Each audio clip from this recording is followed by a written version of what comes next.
बिना बिजली वाला गांव। बंसैरपुर एक छोटा सा गांव था जहाँ पर लोग आबाद रहते थे। वहाँ पर खुशहाली थी, लेकिन एक साल मौसम ख़राब रहने की वजह से वहाँ पर बिजली नहीं आती थी। बिजली का कोई सिस्टम नहीं था।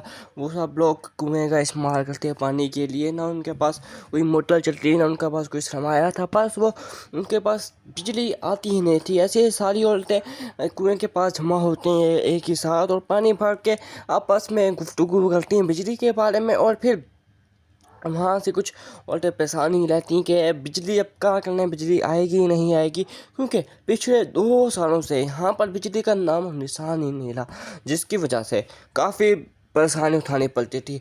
कुएं से पानी लाना, हाथ पे कपड़े धोना वगैरह वगैरह, ये सारे औरतें बहुत परेशान थी। वहाँ से वो पानी भर के वापस आ जाती हैं। एक दिन लीमा बैठ के कपड़े धो ली थी और उसके मन में एक ख्याल आया कि अभी क्या करना है इस वॉशिंग मशीन का जो मैं जहेज में लेके आई थी, अच्छा इसको बेच ही दे।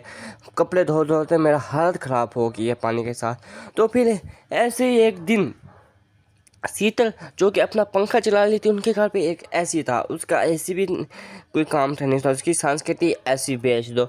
फिर शाम होगी थोड़ी देर बाद, फिर सारे आदमी वापस आ गए, क्योंकि शाम का वक्त क्या, क्योंकि 9-10 बजे पूरा अंधेरा हो जाता था। इसलिए सारे आदमी वापस अपने घर को आ गए। और जैसे ही टाइम हुआ 10 का, सब लोगों ने अपने दरवाजे बंद कर लिए, क्योंकि चोर और चुके का होता था। कोई एक आपस में बंदा एक दूसरे को देख भी नहीं सकता था कि ये बंदा खड़ा है, हम इसको देख नहीं सकते थे।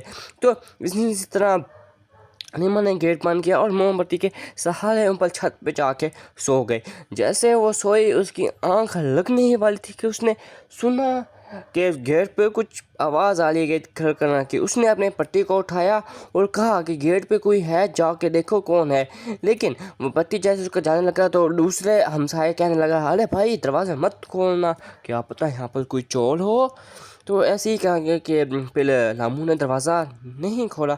ऐसे ही 3 चोरों का चक्का हो गया, क्योंकि अब बिजली की वजह से परेशान थे। अब ये गांव वाले चोरों की वजह से भी परेशान है। सारी औरतें दरख्त के नीचे बैठ के कुछ मंसूबा कर रही थी कि कैसे इस बिजली को हम हटाएं, या हमारे 2 साल हो गए हैं ये बिजली आएगी कब। कंप्लेन भी की है, कंप्लेन भी हमारी नहीं हो रही। ऐसे ही सारे लोग करते रहे, लेकिन को ने कहा क्यों ना सोलर पैनल लगाया जाए। अगले पार्ट के सब्सक्राइब।